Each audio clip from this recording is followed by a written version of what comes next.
నమస్తే, నేను మీ anchor Lavanya. Welcome to social post TV devotional. So ప్రస్తుతం మనం ఈరోజు సాయి మోహన్ గారితో ఉన్నామండి. అంటే నెంబర్స్కి సంబంధించినటువంటి విషయాలు, సో ఎవరు కోటీశ్వర్లు అవుతారు, సో ఎవరికి నెంబర్స్ ఇలా ఉంటే బాగుంటుందని చెప్పేసి ఈరోజు వారి మాటలు చెప్పడానికి మా స్టూడియోస్కి వచ్చారు. నమస్తే గురువు గారు. శ్రీమన్మహాగణాధిపతయే నమః. సదానింబవృక్షస్య మూలాదివాసాత్ సుధాశ్రావిణం దిక్తమప్యప్రియంతం తరుం కల్పవృక్షాదికం సాధయంతం నమామీశ్వరం సద్గురుం సాయినాథం. సాయినాథ పరబ్రహ్మణే నమః. ఎలా ఉన్నారు గురువుగారు? ఫైన్ మా, చాలా సంతోషం. సో నెక్స్ట్ గురువుగారు ఏంటంటే, దాదాపుగా ఇప్పుడున్నటువంటి సిచ్యువేషన్లో అందరూ స్థలాలు తీసుకోవడం జరుగుతూ ఉంటుంది రిజిస్ట్రేషన్ చేసుకునేటప్పుడు. సో మీ న్యూమరాలజీ ప్రకారంగా సో ఏ డేట్లలో రిజిస్ట్రేషన్ చేసుకుంటే బాగుంటుంది? ఓకే, మంచి ప్రశ్నమ్మా. అయితే ఇక్కడ ఏ డేట్ ప్రకారం అని అంటే సంఖ్యలను ఆధారం చేసుకొని 5, 6 సంఖ్యలు చాలా విశిష్టత కలిగినవి. అంటే 5 అంటే 5, 14, 23, 6 అంటే 6, 15, 24. కానీ ఆ తారీఖుల్లో మంగళవారము, ఆదివారము, అమావాస్య వచ్చిందనుకోండి, మనకి లక్కీ డేట్లైనా కూడా మనం కొన్ని సందర్భాల్లో వాటిని అనుసరించము. ఎందుకంటే సంఖ్యాశాస్త్రాన్ని ఎలా అయితే ప్రామాణికంగా మనం అనుసరిస్తామో జ్యోతిష్ సిద్ధాంతం ప్రకారం తిథులను కూడా అలాగే పాటిస్తామన్నమాట. అమావాస్య గడియల్లో కానీ మనకు ఆదివారం రోజు మనకు ఆదివారం వచ్చిందనుకోండి, ఆ డేటు ఆడ ఆఫీస్ ఉండదు, మరి రిజిస్ట్రేషన్ ఎలా చేస్తాం? కుదరదు. అటువంటి సందర్భాలలో వారికి అంటే ప్రామాణికంగా ఈ తారీఖులు అనుకూలంగా ఉంటాయమ్మా. ఆ తారీఖుల్లో అంటే 5, 14, 23 లేదా 6, 15, 24 ఈ తారీఖుల్లో చేసే రిజిస్ట్రేషన్లకి ఎక్కడా ప్రాబ్లమ్స్ రావు. ప్రత్యేకంగా 7 కానీ 4 కానీ లేదా కొందరికి 2 కానీ ఈ సంఖ్యల్లో తీసుకున్న వాళ్ళకి డాక్యుమెంటేషన్ దగ్గర అన్న ప్రాబ్లం అవుతుంటుంది. లేదా వన్స్ ఒకసారి పేమెంట్ చేసిన తర్వాత రీపేమెంట్కి ఇబ్బంది పడడము, ఇలాంటివి ఎదుర్కోవడం అనేది జరుగుతూ ఉంటుందమ్మా. సో దాదాపుగా చాలా వరకు ఇప్పుడు చరిత్ర ప్రకారంగా చూసుకుంటే అంతకుముందుకు సో మీరు చెప్పేటువంటి సంఖ్యాశాస్త్రాలు అప్పుడు ఉన్నాయో తెలియదో కానీ అంటే చాలా అభివృద్ధి చెందిన వాళ్ళు ఉన్నారు. సో దాని ప్రకారంగా తీసుకుంటే అది ఎంతవరకు నిజమని చెప్పొచ్చు మీరు చెప్పేది? పూర్వకాలంలో ప్రతి ఒక్క శాస్త్రము ఈ పూర్వకాలం నుంచే ఉందమ్మా.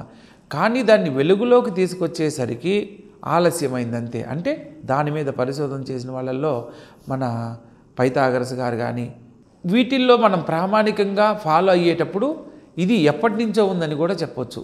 మనకు హనుమాన్ చాలీసాలో తులసీదాస్ గారు సూర్యునికి భూమికి ఉన్న దూరాన్ని 100 యోజనాలను లెక్కేసి ఒకప్పట్లో చెప్పడం జరిగింది. ఇప్పుడు సైన్స్ పరంగా అన్ని లెక్కలు వేసి అది కరెక్టే అని చెప్పి ఇప్పుడు చెప్తూ ఉన్నారు. అంటే మనకు అనుసరించే విధానాన్ని చెప్పేవాళ్ళు లేక మనం ఆలస్యంగా తెలుసుకోవడం జరిగింది. కానీ పూర్వకాలం నుంచే ఈ యొక్క సంఖ్యాశాస్త్రానికి కూడా ఎంతో ప్రాధాన్యత అనేది ఉందనేది మనం తెలుసుకోవచ్చు. సో గురువు గారు, ఇప్పుడున్నటువంటి పుట్టేటువంటి పిల్లలకి సో పేర్లు పెట్టాలంటే సో మీ శాస్త్రం ప్రకారంగా ఎలాంటి నెంబర్స్ తీసుకోవాలి, ఎలాంటి పేర్లు పెడితే బాగుంటుంది, వాళ్ళకి కలిసి వస్తుంది?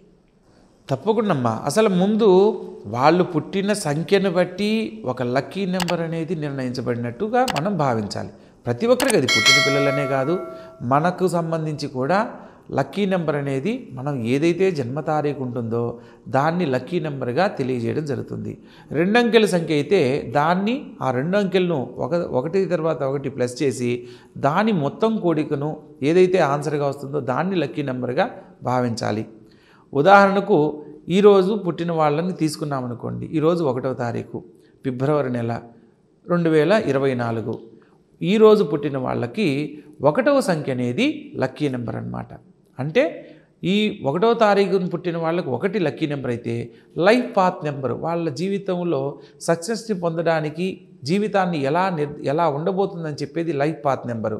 దాన్ని ఎలా నిర్ధారణ చేస్తారనంటే 1 అంటే పుట్టిన తారీఖు సంఖ్య ప్లస్ నెల సంఖ్య, అంటే 2వ నెల కాబట్టి 1 + 2 3 ప్లస్ 2024 2 + 2 + 4 అంటే 0ని పక్కన పెడితే 4 4 8 8 1 + 3 అంటే 2 వచ్చింది.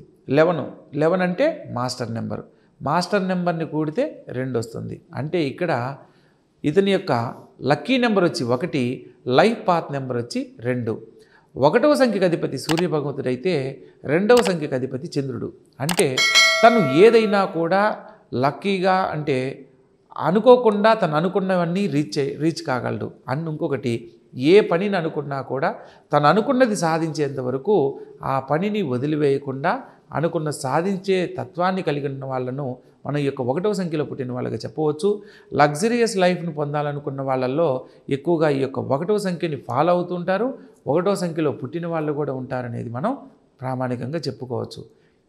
సో ఇంకొకటి గురువుగారు, దాదాపు ఇప్పుడు మనకు ఆల్రెడీ నేమ్స్ ఉంటాయి. ఆ నేమ్స్ని కూడా కొంతమంది మార్చుకుని ఉంటారు. దానివల్ల ఏమైనా అనర్థాలు జరగవచ్చా? అనర్థాలు అంటే మనము ఆ సంఖ్యాశాస్త్ర నిపుణుడి మీద ఆధారపడి ఉంటుందమ్మా.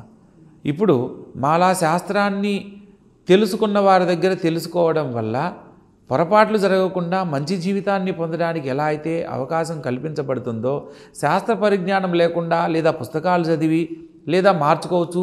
అంటే పైథాగర సిద్ధాంతం ప్రకారం ఇదే కదా, అంటే ఈ సంఖ్యలకు ఈ యొక్క సంఖ్య వస్తుంది కాబట్టి మనమే పేరు మార్చుకోవచ్చు అని అనుకుంటే దానివల్ల అనర్థాలు జరగడానికి కూడా కారణమవుతుంది. సో థ్యాంక్ యూ గురువు గారు. సో ఈరోజు మన స్టూడియోలో గురువు గారు మనకి సంఖ్యాశాస్త్రానికి సంబంధించినటువంటి విలువైనటువంటి సమాచారాన్ని అందించారు. సో నెక్స్ట్ ఎపిసోడ్లో మళ్ళీ కలుసుకుందాం. So thank you so much. మీకు కనుక ఈ వీడియో నచ్చితే సో మా ఛానల్ని లైక్ చేయండి, షేర్ చేయండి, కామెంట్ చేయండి. So thank you so much.